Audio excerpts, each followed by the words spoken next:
Action News Now Storm Tracker weather. Coverage you can count on. Warming up out there right now as we head into the weekend. Here's a live look now in Shasta County at this Sugarloaf arm of Shasta Lake, and you'll just have to take my word for it because I don't think we're going to see one drop of water in that live look right now. Yeah, I definitely thought that we were looking at a hiking trail or a dirt path of some sort. Chief Meteorologist Jason Stiff joins us now. Jason, this week probably can't make the situation much better for our waterways. No, it's going to be a lot worse. And just as you were saying, if you're actually expressing that's not a dirt path, you know our lake levels are really bad. It's going down. I just showed you before the commercial break where we were for both Shasta Lake and Lake Oroville. And with all the heat that we have coming, it's only going to get worse. Excessive heat warnings for the valley, foothills, and most of our mountains from Saturday at noon through Wednesday night at 10 p.m. The darker pink that you see, these are excessive heat watches for Lassen and Plumas counties. The areas in orange are heat advisories. So essentially everyone is going to be way hotter than we should be this time of year. For the valley, 115 degrees is possible. It's not likely. That's the extreme. Most valley locations will receive between 107 and 113 degree highs, which is just about as hot. You need to check up on seniors as well as your children and pets. Make sure you drink plenty of water and do what you can during the morning hours when it's not so hot outside. And we're still going to have plenty of heat going forward. Here are my forecast highs for tomorrow. You'll notice the green colors mean they are not record-breaking temperatures, but almost all of them are awfully close. Chester, we could tie a record tomorrow with a high of 97, but even if we go up a couple degrees and it is record breaking, either way it is going to be very hot, so make sure you stay safe not only this weekend but next week too. Right now it's 100 degrees in Weaverville, it's 98 in Red Bluff, 103 degrees in Redding, 91 degrees in Chico, and it's even 90 degrees out Mount Shasta. Yesterday, if you remember, we had widespread clouds, areas of rain and thunderstorms. We have a few lingering clouds over the highest terrain, but we're going to lose those clouds late tonight as the sun goes down. Now we got rid of that area low pressure that was over us all week. It brought us some delightfully seasonable weather. That is long gone now. We're going to have a ridge of high pressure in control. Mostly sunny to sunny sky statewide for us as moving into this coming weekend, and that ridge is going to remain in control through at least Wednesday. There's the potential for a little bit of cloud cover Wednesday afternoon, Thursday afternoon, and Friday afternoon. The rain showers, though, a long way from us from Lake Tahoe southward along the Sierra. So we're just going to have a gradual decrease in our temperatures, but it's going to be achingly slow through the end of next week, and every day is still going to be way above average. If you want to go golfing, you can, but you got to get one of those early tee times. 8 a.m. on average in the lower 80s, 100 degrees by noon, 107 degrees by 3 p.m. with highs averaging around 110 in the valley tomorrow. So here's your forecast for the northern mountains tomorrow. 90s and triple digits. Weaverville 107 degrees. Excessive heat warning in effect starting tomorrow for the southern Cascades and northern Sierra. Also 90s and triple digits. 100 degrees for Shingletown and Quincy. 97 degrees in Chester. That rain that we had yesterday would feel amazing, but it's long gone. For the ridge, we'll have a high of 100 degrees tomorrow in Paradise. 98 degrees for Magalia and 97 degrees for Concal. The valley tonight, upper 60s and lower 70s under a clear sky. Tomorrow, a lot hotter, between 110 and 113 degrees. So do what you can during the morning and seek that air conditioning. For the Chico area, lows tonight in the 60s under a clear sky. Highs also between 108 and 112 degrees. It will cool down, but you'll hardly notice it through Tuesday. For Chico, 108 degrees tomorrow, down to 100 with more clouds next Friday. And those overnight lows are not doing us any favors. They're going to stay in the 70s. For Redding, 112 Saturday, 110 on Sunday, down to 103 in a week. Thanks, Jason. New details on a deadly crash. Why police are calling aspects of the incident suspicious. Plus, new at 5:30, pushing back against mail theft, what you can do to protect yourself, and a wild chase breaches a busy international airport, how the suspect crossed the major line.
One of America's busiest airports is back in business after a serious security breach and a wild police chase across two busy runways. As Jonathan Vigliotti reports, authorities want to know how that car got through a fence on the perimeter of Los Angeles International Airport last night. This was the scene as the driver in a silver Mazda led police on a high-speed chase across one of the highest trafficked areas in the country, the tarmac at Los Angeles International Airport. Huge ripple effect here after a vehicle actually breached the airport facilities. After breaking through a fence near the airport's FedEx cargo facility, the driver sped past a line of parked jumbo jets. Witnesses then say the car drove across two busy runways on the airport's south side, did a U-turn back across them before coming to a halt outside a private terminal. The large chain-link gate near the FedEx loading area was found completely destroyed. Police gave chase most of the time until the hatchback stopped outside Atlantic Aviation, a charter jet terminal. This is a really crazy one. More than a dozen police cars surrounded the vehicle, and the driver surrendered. When the car came to a rest, the letters, inexplicably for now, SOS, were clearly visible on the hood. Well, police have not released the identity of the driver or what the motive may have been, but nobody was injured during this chase. The question remains how a major breach like this could have happened in the first place. Happening now, one lane is back open along I-5 after a crashed big rig blocked the northbound lanes by Yolo Bypass. Take a look here. Woodland police say there were no reports of accidents or reckless driving before this happened. The truck just hanging off the side there. We do know an ambulance arrived on scene, and we're working to find out if anybody was hurt. A still standing symbol showing the power of faith as one church makes a post-campfire comeback. Plus, how the pandemic has taken a toll on justice. I'm Danny Maston, and coming up at 6, I'll show you just how backed up our court system is here in Butte County. And we're live in Redding, where the road is back open after that deadly crash involving a motorcycle. We'll have new details today on what police call a suspicious piece of the investigation.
It's Friday. I'm so over it.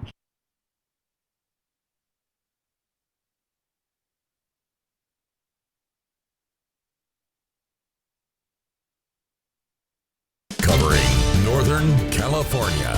You're watching Action News Now. Coverage you can count on. We're tracking the return of triple digits, the sun beating down out there, and this is only the beginning. Chief Meteorologist Jason Stiff is tracking that heat for us, and I'm afraid what you're going to tell us is on the horizon, Jason. Yeah, we have a lot of heat ahead. It's going to get much hotter tomorrow than it is today, and today we're already warming up. Yesterday we had the benefit of a lot of clouds. There were some areas of rain, thunderstorms too. We certainly didn't want those lightning strikes, but we were okay, and we are going to have far fewer clouds in the sky going forward. You can see that on our satellite and radar. There's nothing popping up on the radar, just some clouds over the higher terrain, and the temperatures are really warming up. Paradise is 89 degrees right now. It's 86 degrees in Chester, 94 degrees in Bernie. Redding is 103 degrees. It's 98 degrees in Red Bluff and 91 in Chico. Now, contrasting that with 24 hours ago, we were much warmer in Truckee as well as Alturas because we had lots of showers and storms there. But in general, everyone rising 3 to 5 degrees compared to yesterday at this time. And also, make sure you know the Oroville Weather Observation Station has been out for a week now. That's why we don't have the current temperature plotted there, but I'm still forecasting your weather. We just don't have the actual thermometer working right now. But we have excessive heat warning out from Saturday through at least Wednesday night with temperatures deep into the triple digits. You have to be cautious. More details about all this heat and when we'll get some actual relief in a few minutes. From porch pirates to lockbox break-ins, mail theft is an ongoing problem in our area. Now, when thieves targeted my neighborhood, I took my frustrations to the feds. The convenience of delivery has its appeal. Online shopping was already popular before the pandemic.